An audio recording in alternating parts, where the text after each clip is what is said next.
If you're like me, you've probably seen these salad spinners in the store, saw the price tag, and just kind of left it there on the shelf. But let me tell you, I am so glad that I finally broke down and purchased one of these bad boys.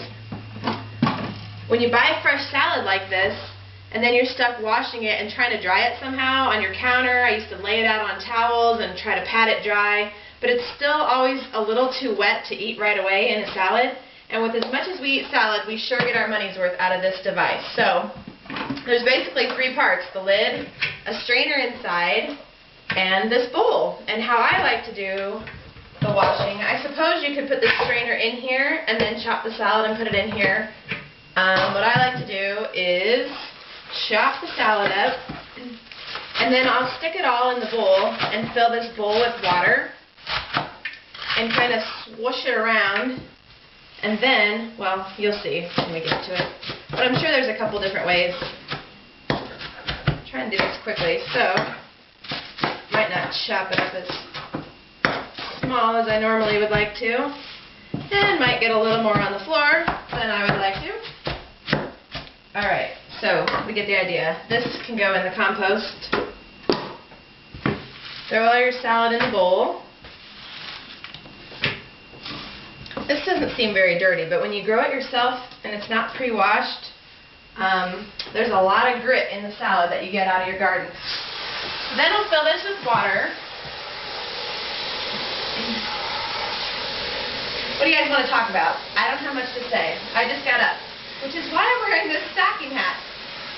Some of us have bed heads to deal with. Sometimes I miss my long straight hair that I could just throw up in a ponytail, but that really has nothing to do with salad, does it? Okay. A little bit on the floor. Throw that in the compost. So then, I usually just do this right in the sink, but you wouldn't be able to see. I just kind of swoosh it around. And if you have a ton of lettuce and a clean sink basin, you could just do this in your sink without the bowl. Like I said, there's really not any grit in this, it doesn't seem, but if there were little rocks and pebbles and chunks of dirt, it will all fall to the bottom of the bowl, which is why you might want to just put the strainer in the bowl and then fill it up, and then just lift this out.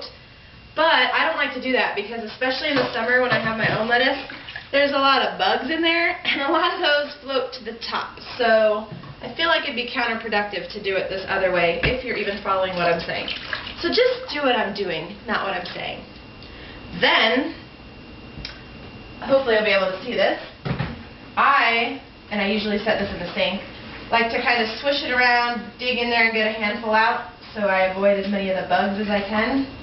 Not that it's going to kill you to eat a few bugs, but some people don't like the look of those in their salad, if you know what I mean.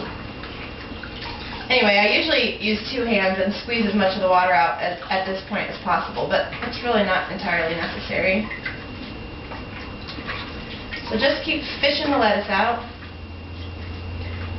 Seems like kind of a pain, but you can pre-wash a lot more than you need. Like, I'm going to do 3 of these heads right now and just put them in a storage container in the fridge. And you don't have to waste this water. You can use it to water plants, dump it out in your yard, whatever.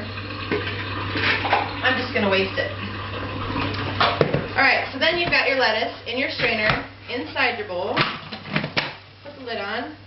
And different ones function differently, but this one you just have to pump it. And that makes the thing spin, thus the salad spinner. It flings all the water out of the lettuce into the bowl. And then this one's kind of fancy. It has a brake button, so if you're impatient and you don't want to wait for it to stop spinning. So then, you can see, you probably can't tell, but it's pretty dry, like ready to eat. And look at all that water that came out of it.